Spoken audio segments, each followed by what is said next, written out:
Imagine this. When all hope is lost and doctors can't help anymore, a desperate father takes one last chance. He brings home a dog for his paralyzed son. But no one could have predicted what happened next. What this dog did left the father in complete shock. Could this be a true miracle? Watch until the end to witness an incredible story. Do you believe in miracles? Tell us in the comments. Leave a like if you love animals. Subscribe so you don't miss more heartwarming stories. Alexei sat clutching an empty vodka bottle in his hands, as if it could keep him from falling into the abyss. The silence in the house was thick, like the icy February air, and it pressed down on his shoulders heavier than the weight of his entire past life. In the next room, Dima, his 10-year-old son, was sleeping. Dima's life had changed forever after that cursed training session 3 years ago. Alexei, a former military instructor, still heard echoes of that day. The sharp crack, the scream, the silence. He hadn't been able to stop the disaster. The broken spine, the paralysis below the waist, and then the death of Lena, his wife, Dima's mother. She had died 6 months after the tragedy, unable to bear the pain that tore her heart apart. Lena had always been their son. Small, fragile, with a smile that could melt any ice. She baked apple pies for Dima, sang him lullabies, and then her eyes dimmed. She blamed herself for not stopping her husband when he insisted on the training. Every glance at her son in his wheelchair was like a knife to her heart. The doctors said it was a heart attack, but Alexei knew. Lena had left because she couldn't live in a world where her boy would never run across the yard again. Now she was gone, and guilt, like rust, ate away at Alexei from the inside. Dima no longer smiled. His eyes, once bright as a July sky, were now dull, like the screen of an old TV that had lost its colors. He sat for hours in silence, staring out the window at the dreary courtyard where the wind chased scraps of paper between gray apartment blocks. Alexei tried to reach him. He sat beside him, told stories about Lena, about how she had loved their son more than life itself, brought him tattered picture books, played cartoons Dima used to adore. But the boy turned away, closed his eyes, as if he wanted to dissolve into the silence, to go where his mother waited with open arms. The doctors talked about rehabilitation, about tiny chances of recovery, but Alexei didn't believe a word of it. He had broken his boy with his own hands, his pride, his belief that training would make him stronger. And then he had lost Lena, their anchor. How could he ever fix what he had destroyed? One late evening, when darkness had already settled over the city, Alexei wandered the deserted streets, swaying from the bottle of vodka that burned his throat but not his soul. The cold wind cut through his old coat, and fragments of memories buzzed in his head.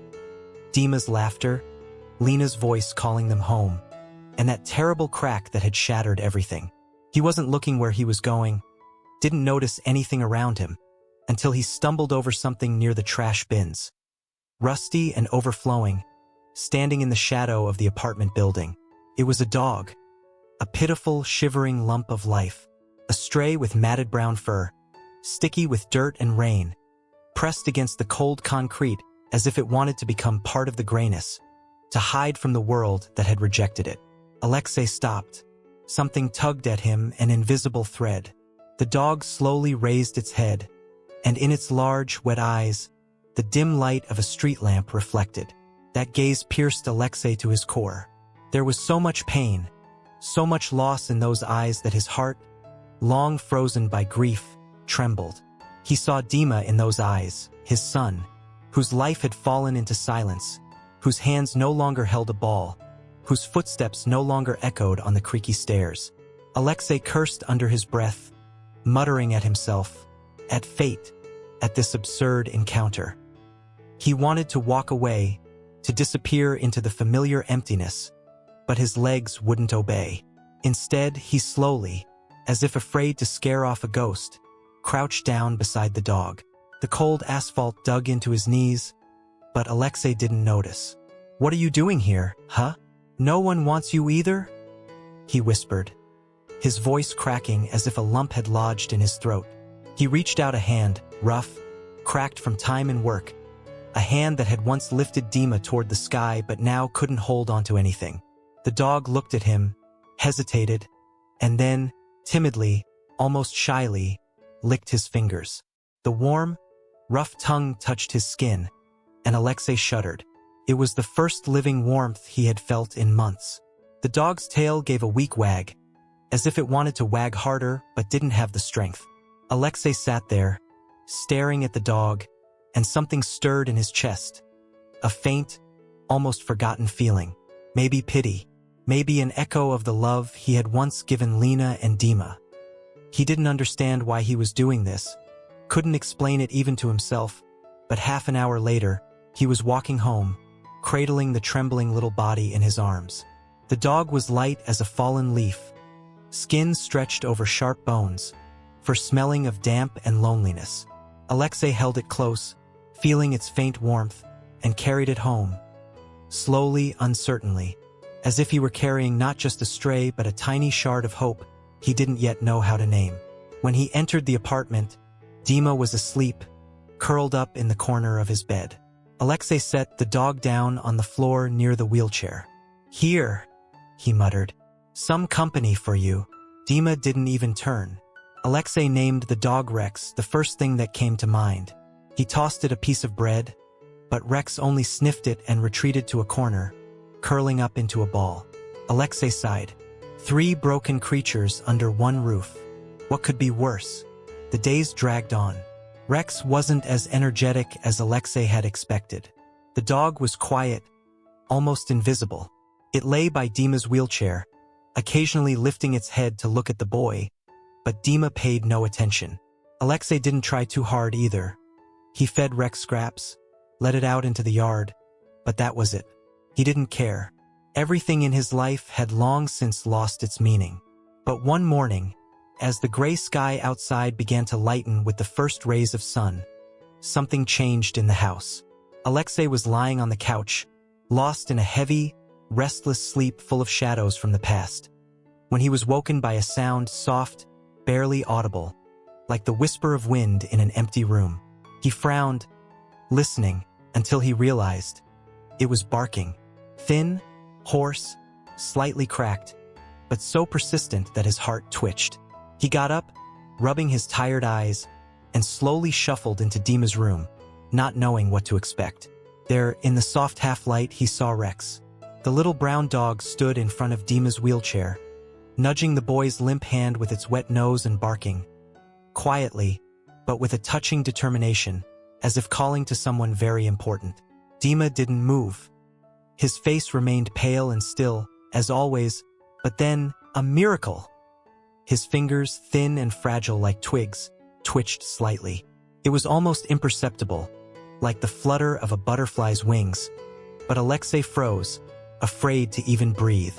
It was the first movement in months, a tiny hint of life in a body that had seemed to give up. "Hey, little one, leave him alone," Alexei muttered, stepping closer. But there was no real sternness in his voice, only weariness and a shadow of surprise. Rex ignored him. The stubborn little dog nudged Dima's hand again, as if trying to wake it with the warmth of its breath, then darted to the door. It stopped, turned, and barked again, looking straight at Alexei with its big, shiny eyes. There was so much pleading in that gaze, so much childish persistence, that Alexei was at a loss. "What do you want, huh?" he asked, frowning, his voice trembling with a mix of irritation and curiosity. Rex didn't give up. It ran back to Dima, gently nudged his hand once more, as if asking him to wake up, then darted to the door again, jumping on its thin legs. Alexei suddenly understood. "You want to go outside, don't you?" he asked quietly. Rex, hearing this, wagged its scruffy tail for the first time in weeks. Something clenched in Alexei's chest. He looked at Dima. The boy was silent as always, but his eyes, those dull, empty mirrors of his soul, slowly shifted to Rex, then to the window, where a patch of gray courtyard was visible. It was a barely noticeable movement, but to Alexei, it was a flash of light in the endless darkness. Had Dima felt something? Had this little dog reached him where his father's words had failed? All right, Alexei whispered, more to himself than anyone else, and stepped toward his son. He bent down carefully, almost reverently, lifted Dima into his arms. The boy was so light, weightless, like a feather, too fragile for his 10 years. Alexei held him close for a moment, feeling the faint warmth of his body, then gently placed him in the wheelchair. For the first time in many long months, they left the apartment and went outside. The air was cool, smelling of grass and damp. Rex, despite its scrawniness, suddenly came alive. It ran ahead, sniffing every bush as if seeing the world for the first time, then returned, jumped up, and placed its little paws on Dima's knees, looking into his eyes with such tenderness that Alexei had to look away. He expected Dima, as always, to turn away, to retreat into his silence, but it didn't happen. Dima froze, then slowly, as if afraid to scare the moment away, reached out a hand. His trembling fingers touched Rex's fur, stroked it, feeling its warmth and softness. The dog licked his palm, and Dima shuddered, just slightly, but so clearly that Alexei barely held back a sob. He held his breath, afraid to move, afraid to break this fragile miracle. Rex licked Dima's hand again, and this time, the boy didn't pull away. Instead, he left his hand resting on the dog's head, as if soaking in its warmth. It was a small, almost imperceptible step, but to Alexei, it was the first ray of light in their endless night. From that day on, Rex became more persistent. Every morning, it woke Alexei with its barking, demanding to go outside. Alexei grumbled but got up. He took Dima out to the yard, and Rex ran around, bringing sticks or simply lying beside him. At first, Dima was silent, but his hands reached for the dog more and more often. One evening, when Rex rested its head on his lap, Alexei heard a sound, a quiet, stifled chuckle. He turned. Dima was looking at Rex, and the corners of his lips lifted slightly. It wasn't quite a smile yet, but it was close. Alexei's heart ached. He turned away so his son wouldn't see his tears. Rex became their alarm clock, their shadow, their stubborn little savior. It didn't give up, even when Dima turned away, even when Alexei yelled at it. The dog just came back and nudged the boy's hand again, as if saying, "I'm here. You need me." A month passed. Alexei noticed that Dima looked at Rex more often than out the window. His hands, weak and trembling, tried to pet the dog for longer periods. One day, Rex brought a ball old, dirty, found in the yard. It dropped the ball on Dima's lap and barked, demanding to play. The boy froze, staring at the ball, then slowly, with great effort, picked it up and threw it. The ball landed a meter away, but Rex joyfully bounded after it, grabbed it, and brought it back.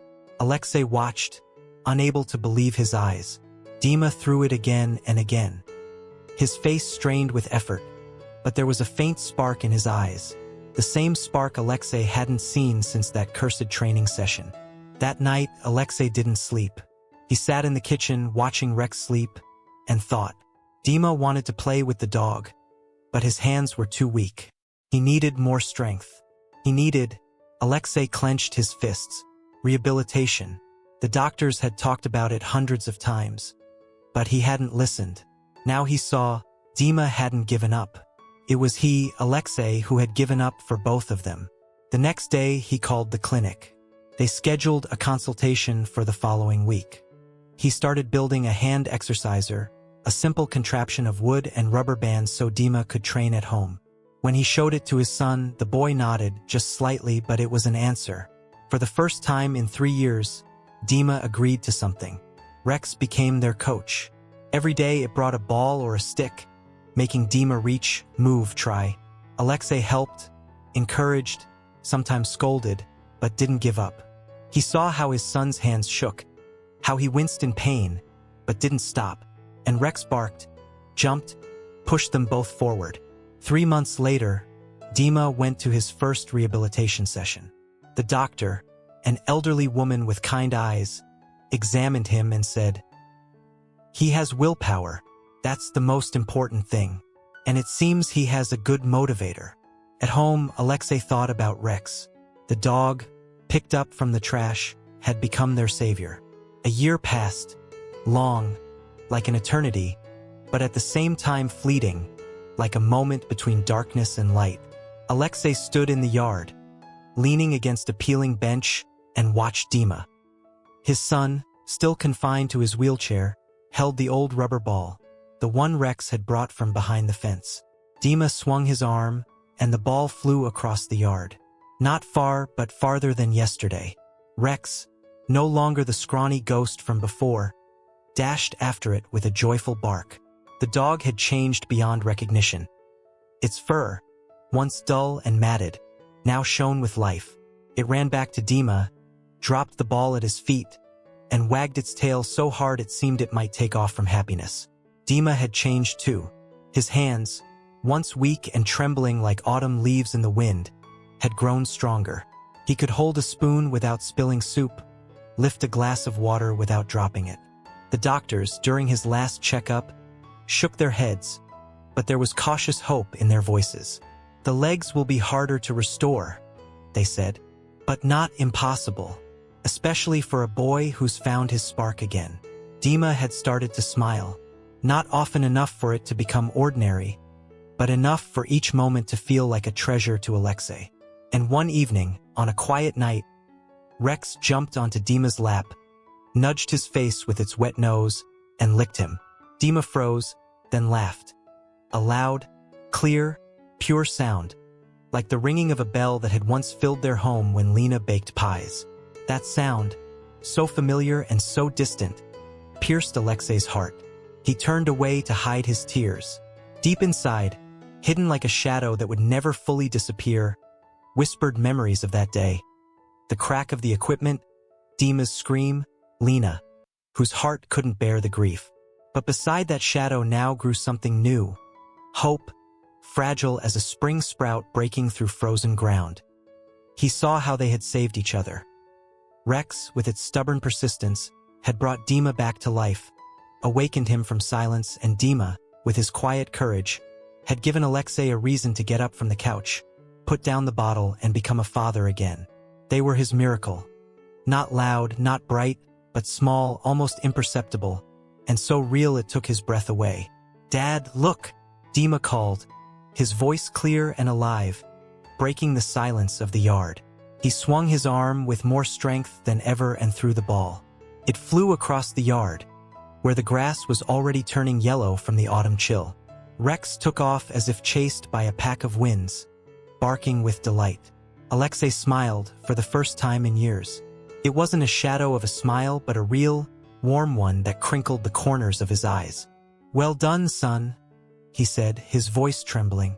The sun set behind the rooftops, bathing the yard in a soft golden light that made everything seem a little less gray, a little more alive. Rex returned, proudly carrying the ball in its mouth, and dropped it at Dima's feet. The boy reached out, petted the dog's head, and Rex pressed against him, closing its eyes in contentment. Alexei watched them and suddenly understood. The weight that had pressed on him for years, the guilt, the pain, the emptiness had eased. It hadn't disappeared, but it had grown lighter, dissolved in this moment, in this laughter, in this barking. They were together, he, Dima, and Rex, their small, imperfect family. They were alive, breathing, fighting, and ahead of them was a future. Not smooth, not cloudless, full of trials and tears, but real. The kind Lena would have wanted for them. Alexei breathed in the cool air, feeling it fill his lungs, and whispered into the void, "Thank you, Lena. This is for you." The sun disappeared below the horizon, but the warmth of the day remained with them, faint but unyielding.